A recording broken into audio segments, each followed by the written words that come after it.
শুনুন বাবা, শ্বশুর বাবা, আপনি তো এক মুখে কথা শুনে আমাকে কথা শুনিয়ে যাচ্ছেন।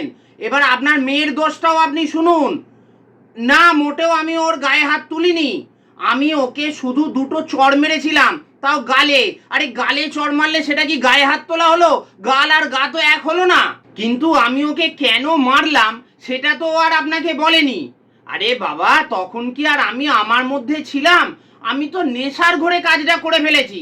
তাই এবার আপনি বলুন তো, আপনার মেয়েরই বা অত বড় বড় কথা বলার কি দরকার ছিল? ও সবার সামনে আমাকে মাতাল বলল। মাতাল বলে কি করে ও আমাকে? দেখুন, আপনি তো জানবেন মাতাল কারা। মাতাল হলো সেই সব লোকেরা যারা মদ খেয়ে রাস্তায় মাতলামি করে। কিন্তু আমি কি রাস্তায় মাতলামি করি? আমি যা করি সে তো আমার বাড়িতেই করি।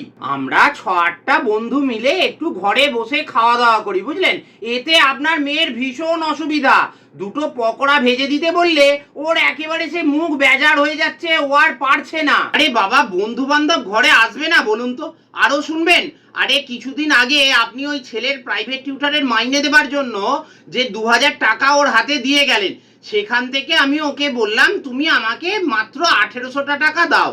ভাবুন একবার, মাত্র 1800 টাকা চেয়েছি ওর থেকে, কিছুতেই ও দিল না। আমি ওকে কত করে বললাম যে আরে বাবা তুমি পরে আবার তোমার বাবার থেকে চেয়ে নেবে, কিন্তু কিছুতেই টাকাটাও আমার হাতে দিল না। শেষে আমাকে জোর করে ওর থেকে কেড়ে নিতে হলো, জানেন? আরো শুনবেন, শুনুন, কিছুদিন আগে আমার এক বন্ধু আমাকে বলল যে আমি যদি ওর হাতে 1 লাখ টাকা তুলে দিই তাহলে ও 3 মাসের মধ্যে আমাকে 1.5 লাখ টাকা ওটা করে দেবে। তা সেই মতো ভাবুন, এটা তো একটা লাভজনক জায়গা নাকি? আমি সেই মতো আপনার মেয়েকে বললাম যে দেখো, তোমার বাবা বিয়ের সময় যে গয়নাগুলো দিয়েছিল সেগুলো আমাকে দাও, ওইগুলো আমি বেচে দিই, বেচে ওর হাতে আমি 1 লাখ টাকা তুলে দেবো। তা আমাকে বললো না, আমার বাবা আমাকে যে গয়না দিয়েছে সেই গয়না আমি দিতে পারবো না। আচ্ছা আপনি বলুন তো শ্বশুর মশাই, আপনি এই গয়নাগুলো কাকে দিয়েছিলেন? ওকে উদ্দেশ্য করে দিয়েছিলেন না আমাকে উদ্দেশ্য করে দিয়েছিলেন, যাতে আমি দরকারে সেগুলোকে বেচে টাকাটা নিতে পারি?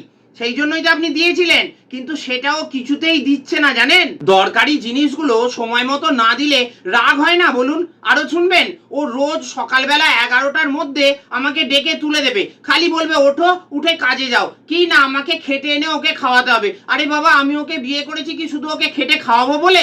কেন ও নিজে খাটতে পারে না? ও খেটে আমাকে খাওয়াতে পারে না? এবার আপনিই বলুন তো, এরকম মেয়েকে মারবো না তো কি পুজো করব? শুনুন, আপনাকে আমি পরিষ্কার বলে দিচ্ছি, এরপর যদি আপনি আপনার মেয়েকে আমার বাড়িতে পাঠান না, তাহলে ভালো করে শিখিয়ে পড়িয়ে পাঠাবেন। মেয়েকে একটু ভালো করে শিক্ষা দেবেন, বুঝলেন? নাহলে ওরকম মেয়ের সাথে কিন্তু আমি ঘর করতে পারবো না।